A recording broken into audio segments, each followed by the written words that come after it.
Quelles sont les principales mutations auxquelles sont confrontés les agriculteurs? Les principales mutations sociales auxquelles sont confrontés les agriculteurs français et leurs familles sont de trois types. Premièrement, l'effacement démographique sans précédent de la population des chefs d'exploitation. Ils ne sont plus, ces agriculteurs, que 1,5% de l'emploi total en France, soit à peu près 400 000 actifs agricoles. On n'a jamais eu aussi peu de chefs d'exploitation en France et il s'avère que dans les années qui viennent, à l'horizon 2026-2030, 50% d'entre eux auront l'âge de partir à la retraite. C'est pas moins de 200 000 chefs d'exploitation qui seront susceptibles de quitter le métier dans les années qui viennent. Jamais aussi peu de chefs d'exploitation, jamais aussi peu d'actifs familiaux, c'est-à-dire tous ceux qui donnent des coups de main sur les exploitations, ses parents, retraités, ses enfants, sont de moins en moins nombreux. D'autre part, la plupart des chefs d'exploitation travaillent seuls sur des exploitations parce que leurs conjointes travaillent de plus en plus à l'extérieur. Seuls 18% des chefs d'exploitation ont un conjoint ou une conjointe qui exerce le même métier. Donc, effacement, vieillissement de la population, baisse des chefs d'exploitation et des actifs, avec des salariés qui voient leur nombre relativement stable, mais je parle là des salariés embauchés directement par les chefs d'exploitation, mais on voit que le salariat se développe d'une nouvelle manière, selon en fait de nouvelles modalités. 900 000 actifs non familiaux interviennent aujourd'hui dans les fermes françaises. Ce sont des salariés embauchés par des groupements d'employeurs, des CUMA, des entreprises de travaux. Donc on voit bien que le travail agricole se recompose autour de nouvelles figures de producteurs agricoles. À côté de cet effacement de la population, c'est la deuxième mutation majeure, une montée en diversité de ce qu'on va appeler les exploitations agricoles françaises, qui sont de plus en plus des entreprises comme les autres. C'est-à-dire qu'on a aujourd'hui 90% d'exploitations de type familial en France pour des raisons capitalistiques, mais le métier, il y est de moins en moins exercé selon une mobilisation d'un travail essentiellement familial. On a des exploitations de plus en plus diverses parce qu'elles portent des projets artisanaux pour certaines, industriels pour d'autres, patrimoniaux encore pour certaines d'entre elles, et ce à l'échelle d'un même territoire. Quand 3 agriculteurs sont encore présents à l'échelle d'une commune, vous pouvez être sûr qu'ils vont porter 3 projets d'entreprise, souvent très très différents. Et donc, il y a un enjeu à accompagner cette montée en diversité. À côté des exploitations dites familiales, il y a des exploitations aux allures de firme, il y a à côté de ça des exploitations aux allures de subsistance.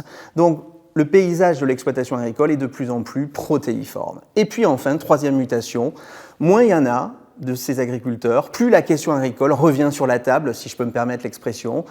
De plus en plus d'agriculteurs se pensent controversés dans leur pratique professionnelle, leur pouvoir est de plus en plus disputé à l'échelle des communes, même si il demeure un pouvoir agricole important, puisque entre 12 et 14% d'entre eux sont encore maires dans les communes françaises.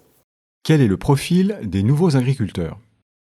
Il est très difficile de dresser un portrait type de ce qu'on va appeler les nouveaux agriculteurs, je dirais même les nouveaux producteurs agricoles. En effet, l'agriculture est le plus souvent une étape dans une carrière professionnelle de plus en plus sinueuse. La plupart des nouveaux producteurs agricoles, des nouveaux installés, sont des personnes qui gardent un pied dans une autre activité professionnelle. Ils sont 30% à être pluriactifs. Ils sont de plus en plus nombreux à être très bien formés, qu'ils soient enfants d'agriculteurs ou non issus du monde agricole. Il faut savoir qu'ils sont 30% à ne pas être issus du monde agricole, à s'installer aujourd'hui, c'est après aussi une formation beaucoup plus complète, pas forcément agricole, mais aussi une formation parfois généraliste. Et donc, ils arrivent avec de nouveaux projets, de nouvelles façons de considérer le produit, la commercialisation. C'est aussi pour ça qu'on trouve des nouveaux agriculteurs qui développent des circuits courts, de nouvelles façons de commercialiser, et même dans des schémas plus conventionnels, ces nouveaux producteurs cherchent à réinventer finalement la manière avec laquelle ils vont produire dans un certain nombre de filières, et ils portent des ambitions entrepreneuriales très très diverses, qu'elles soient artisanales, patrimoniales ou industrielles. Mieux formés, souvent plus réactifs, mais également on assiste à une arrivée plus importante de jeunes femmes parmi les moins de 40 ans. 30% des jeunes installés sont des femmes. Alors, on n'assiste pas à une féminisation du métier. Ce métier de chef d'exploitation demeure un métier essentiellement masculin, mais on voit qu'un certain nombre de jeunes cadres, de jeunes actifs, de jeunes salariés font le choix de s'installer après une première étape dans leur carrière professionnelle. Et puis les nouveaux producteurs agricoles, ce sont aussi des jeunes chefs de culture, des jeunes chefs d'atelier, c'est-à-dire qu'on peut décider de s'insérer dans l'agriculture par les métiers du salariat au service des exploitations. Comment inciter les jeunes à s'orienter vers les métiers agricoles? Parmi les axes prioritaires d'une politique permettant d'orienter les jeunes vers la profession agricole, vers les métiers de l'agriculture, il y a la sensibilisation finalement aux grands enjeux, aux grands défis que l'activité agricole cristallise. L'enjeu alimentaire, celui de la souveraineté alimentaire, l'enjeu de l'environnement, l'enjeu de l'emploi. Et donc il s'agit bien de former toute une nouvelle génération, non seulement à ces enjeux, mais à un secteur d'activité, à des métiers qui vont permettre de relever ces défis. Et parmi ces métiers, l'agriculture est peut-être le premier d'entre eux. Et donc il va falloir faciliter l'accès au foncier, on en parle très souvent à travers des foncières, en améliorant le financement de l'accès au foncier, mais aussi au financement du capital d'exploitation. Il va falloir peut-être aussi imaginer dans le secteur agricole et admettre que des investisseurs pourront arriver pour contribuer à cet effort.